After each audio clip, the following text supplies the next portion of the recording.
You can't eat these. This is for the guest. My mother, Catherine, snatched the warm bread roll from my 9-year-old daughter's hand before she could even take a bite. The air on the terrace of the Oceanside Yacht Club was thick with sea salt and expensive perfume, but suddenly, all I could smell was shame. Across the white linen tablecloth, my sister Victoria's children were digging into $65 plates of lobster pasta, the buttery scent wafting toward us. My daughters, Harlow and Sabrina, stared at their empty placemats, confusion clouding their eyes. Then, with a flick of her wrist that felt like a slap, Catherine slid a basket from a nearby vacant table toward us. It was filled with half-eaten, stale rolls. "Here," she said, her voice loud enough to cut through the polite chatter of the charity gala. "This should hold them over. We don't want to waste the budget on extras. Drop a comment and let me know where you're listening from and what time it is for you right now. I'd love to know who's part of our community." I froze. My entire body went rigid like I'd been doused in ice water. For a split second, instinct kicked in. The old instinct, the one trained into me since childhood. Just accept it. Don't make a scene. Break the bread. Feed your hungry children. It would be easier. It would keep the peace. But then I looked across the table. Victoria had her phone out. She wasn't even looking at us. She was filming her son wrestling a massive lobster claw, narrating for her Instagram story about cultivating a palate early. She was oblivious. Or maybe she just didn't care. And that indifference, that casual erasure of my children's dignity, snapped something inside me. I didn't cry. Tears are for people who think there's still a negotiation happening. This wasn't a negotiation. This was an eviction notice for my patience. I raised my hand, signaling the maitre d'. He arrived instantly, practiced smile in place. "Can I get you anything else, ma'am?" "Yes," I said, my voice steady, almost bored. "2 filet mignons, medium rare. And bring a bottle of the 1998 Cabernet. The good one. Not the house pour." Catherine's jaw dropped. Her eyes darted around to see who was watching. "Natalie, what are you doing? This isn't in the budget. We agreed to keep it simple." I didn't look at her. I looked at my girls. "You're not eating stale bread tonight." The steaks arrived, sizzling and perfect. My girls ate with wide eyes, the rich food a stark contrast to the scraps they'd been offered moments before. I poured myself a glass of wine, took a sip and stared my mother down. She didn't say a word. She just seethed, a vein throbbing in her temple, trapped by her own obsession with public appearances. She couldn't scream. Not here. Not in front of the club board. Then the bill came. $450. Catherine snatched the leather folder, her eyes scanning the total. She let out a sharp, performative gasp, then looked at me expectantly. The silence stretched. She was waiting. Waiting for me to do what I always did. Apologize, pull out my card and pay for the privilege of being treated like garbage. Instead, I opened my purse. I pulled out 2 crisp $100 bills. Just enough to cover the steaks and the wine.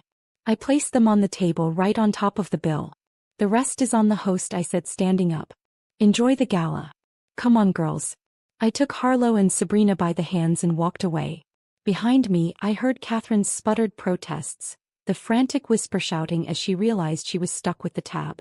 I didn't look back. I walked through the opulent dining room, past the stairs, past the judgment and out into the cool night air. Felt like breathing for the first time in 34 years. The drive home was quiet. The adrenaline that had fueled my exit began to fade, leaving behind a dull, familiar ache in my chest. My hands gripped the steering wheel until my knuckles turned white. I looked in the rearview mirror. The girls were asleep in the back, full and safe. But my mind was racing, replaying the scene, dissecting the years that led to this moment. I've always been the fixer. The one who smooths things over. The one who cleans up the mess. When Victoria dropped out of college to pursue acting, I helped her write her resume. When her lifestyle brand launched and failed within 6 months, I designed the website for free. When Catherine needed someone to organize the charity auction because she was too overwhelmed, I did it. I was the reliable one. The sturdy one. The one who didn't need anything because I was supposed to provide everything. And what did I get for it? Stale bread. It wasn't just about the money. It was about the value. That very morning before the gala, I had signed a contract for a massive design project. 6 figures. Life-changing money. I had driven to the yacht club bursting with the news, ready to share it, ready to finally be seen as successful. But the moment I sat down, the words died in my throat. Because I knew. I knew Catherine wouldn't care. She would have asked if the client could hire Victoria as a consultant. She would have asked if I could loan them money for the next venture. My success was only valuable to them if they could consume it. I thought about Victoria. 36 years old. A failed actress turned momfluencer, whose entire career was funded by our mother. She lived in a house she didn't pay for, drove a car she didn't buy, and fed her kids lobster on a tab she couldn't cover. Me. I was the silent partner in their delusion. I had been funding my own abuse. Every dinner I paid for, every crisis I solved, every time I swallowed an insult, I was paying a subscription fee to a family that didn't want me, just my utility. For years I told myself I was keeping the peace. That being the bigger person meant absorbing the blows so the family wouldn't shatter.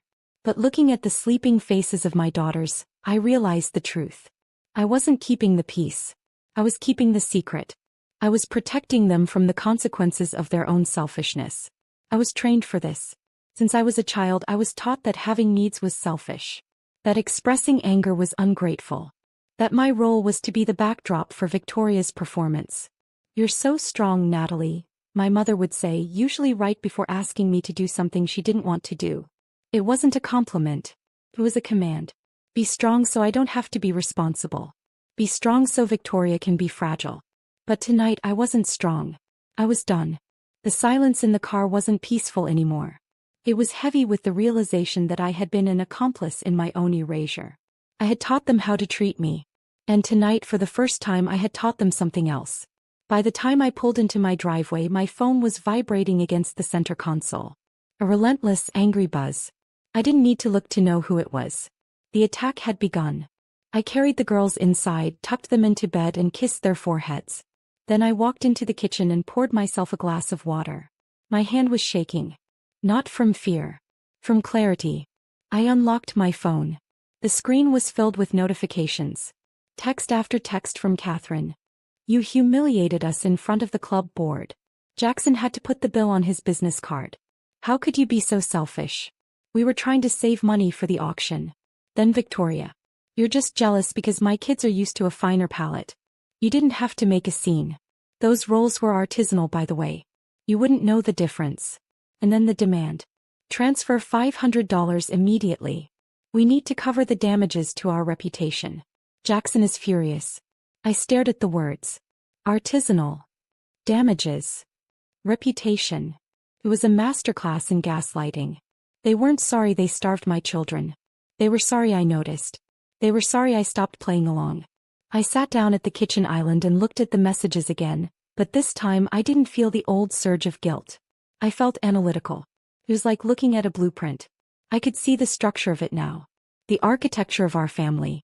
Catherine was the architect of the dysfunction. The martyr narcissist. She needed to be the victim and the hero simultaneously.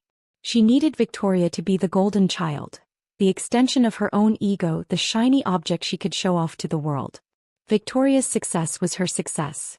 Victoria's beauty was her beauty. Me. I was the scapegoat. The trash can for their shame. When things went wrong, it was my fault. When money was tight, it was because I wasn't generous enough. When the mood was bad, it was because I was difficult. I was the container for everything they didn't want to feel about themselves. Victoria was the golden child, I was the shadow. I existed to absorb the darkness so they could stay in the light. That's why my success didn't matter to them. It actually threatened them. If I was successful, if I was powerful, then I didn't fit in the trash can anymore. And if I didn't fit in the trash can, where would they put their garbage? That's why they had to diminish me. That's why the bread rolls. It wasn't about the budget. It was about putting me back in my place. Reminding me that even at a black tie gala, I was still the servant. Still the one who ate scraps. But I wasn't a child anymore. I was a woman who had just landed a 6-figure contract. I was a mother who refused to let her daughters inherit this legacy of scraps. I didn't reply. I didn't send the money. I swiped the notifications away and set the phone face down. The vibration continued, a dull thud against the granite counter, but it felt distant now. Like a storm raging in another county. I walked down the hallway to my home office. It was a small room cluttered with sketches and fabric swatches, but it was my sanctuary. In the center of the room sat a massive scarred oak drafting desk. It was the only thing I had from my father, Robert. He had been a quiet man, an architect who spent most of his life in the shadow of Catherine's loud personality. When he died, Catherine had cleared out his study with ruthless efficiency. She sold the leather chairs, donated the books, and told me to haul this desk away because it was garbage that didn't fit her condo's aesthetic. I ran my hand over the rough wood. It was stained with ink and coffee rings, scarred by decades of work. It was sturdy. Honest. I needed to clean it out. I needed to do something with my hands. I started pulling out drawers, emptying old pens and dried-up erasers into the trash. The bottom drawer was stuck. I jiggled it, pulled harder. Nothing. I knelt down and felt around the back. There was a small latch hidden under the lip of the wood. I pressed it. A click echoed in the quiet room. A false bottom popped up from the drawer's base. My heart hammered against my ribs. I reached in and pulled out a thick leather-bound ledger and a stack of bank statements bound with a rubber band. On top was a note in my father's distinct, blocky handwriting. The trust strategy, to ensure fairness. I opened the ledger. It wasn't just numbers. It was a diary of financial survival. My father had tracked every dollar. He knew. He knew about Catherine's spending. He knew about the favoritism. And he had made a plan. I turned the pages, my eyes scanning the columns. Trust fund initial deposit, $250,000. Purpose, grandchildren's education and health. Equal distribution mandatory. $250,000. My breath caught. Last year when Harlow needed braces, I had asked Catherine for help. Just a loan. $4,000. She had sighed, looked at me with pity and said, "Oh, Natalie, I wish I could. But your father didn't leave much. The trust is empty. We used it all for his medical bills." I believed her. I took out a high-interest credit card to pay for the orthodontist. I worked extra shifts. I felt guilty for even asking. The trust is empty. I grabbed the stack of bank statements. They were recent. Dating back 10 years, up to last month. The balance wasn't zero. But it wasn't $250,000 either. I started cross-referencing. The ledger against the statements. The statements against the family updates Catherine sent out in her monthly newsletters. October 3 years ago. Withdrawal, $15,000. Memo, medical necessity Victoria. I checked the date. That was the month Victoria got her mommy makeover. The surgery she claimed was a gift from a sponsor. August 2 years ago. Withdrawal, $50,000. Memo, pre-college enrichment Victoria's children. Pre-college? Victoria's kids were 7 and 9. I dug deeper. The transfer went to a business account. Vicky's Vibe LLC. That was the boutique. The curated lifestyle shop Victoria launched that sold 3 candles and closed 6 months later.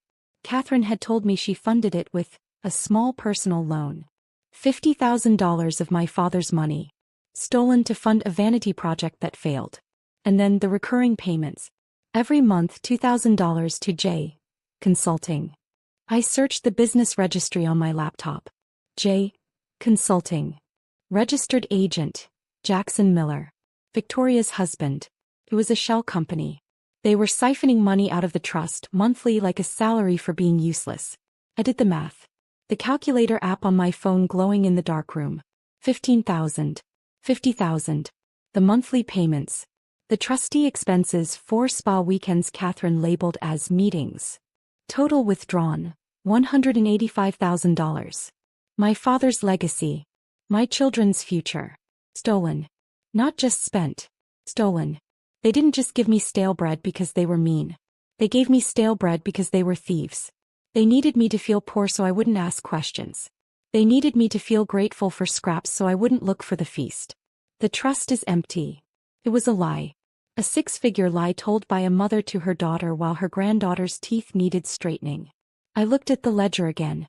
My father's handwriting was steady, meticulous. He had tried to protect us.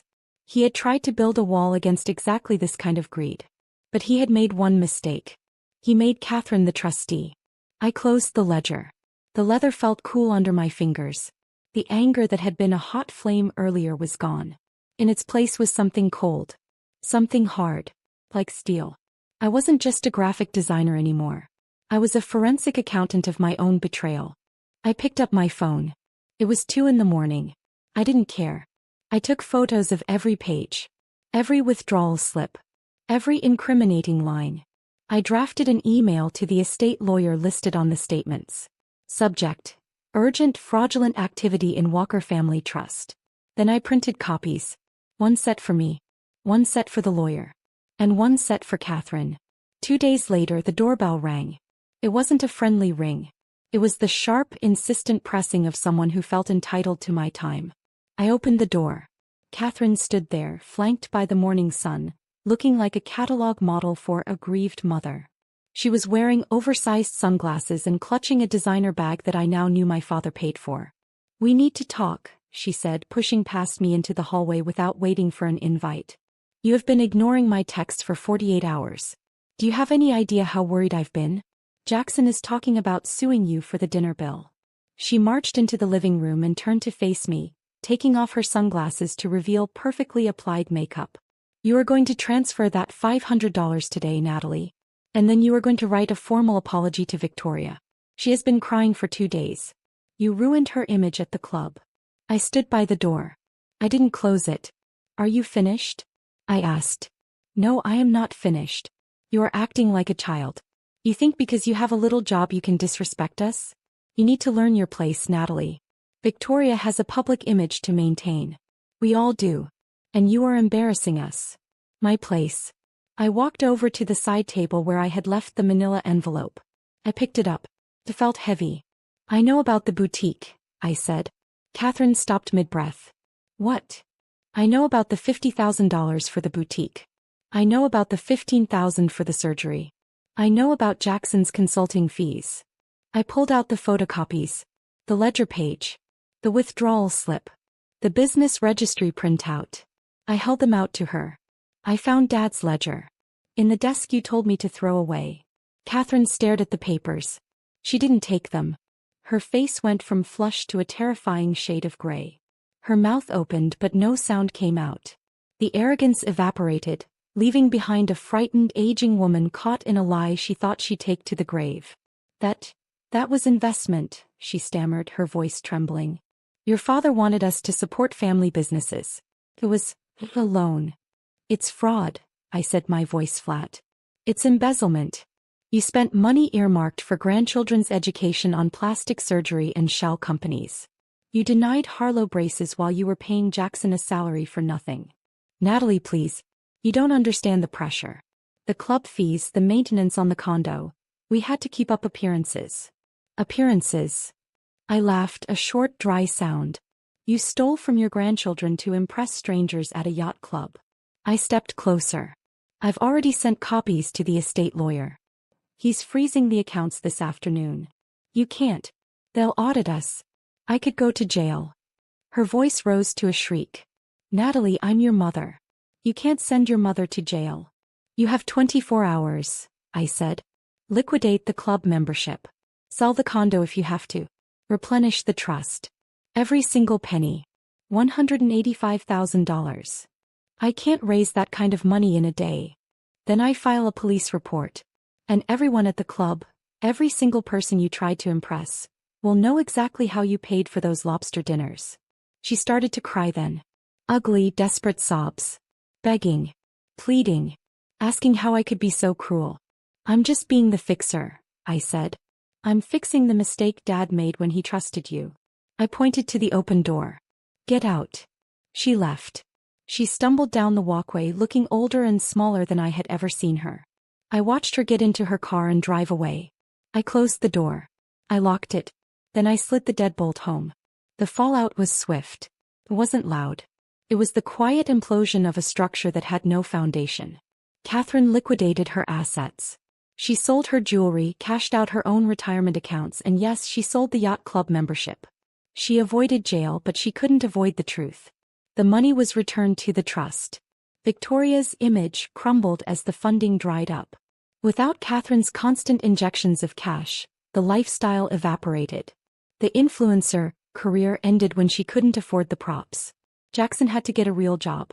They moved into a smaller apartment, one they actually paid for. I recovered the funds. All of it. I didn't buy a new car. I didn't go on a shopping spree. I paid for Harlow's braces. I watched her smile in the orthodontist's chair, knowing that I had done that. Not with a loan. Not with begging. With justice. The rest of the money went into untouchable education bonds. For Harlow. For Sabrina. And yes, even for Victoria's children. Because they were innocent in this.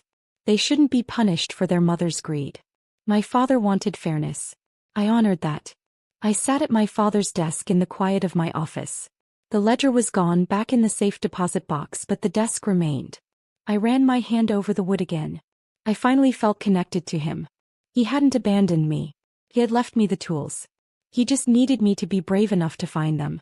I picked up my pencil and started sketching a new design. The lines were clean, strong. I was building a new life. A life where I wasn't the fixer or the scapegoat or the shadow. I was the architect. And I had built a wall of protection around my children, not with silence but with truth. The cycle was broken. And I was the one holding the hammer. If you've ever had to be the cycle breaker in your family, share this story.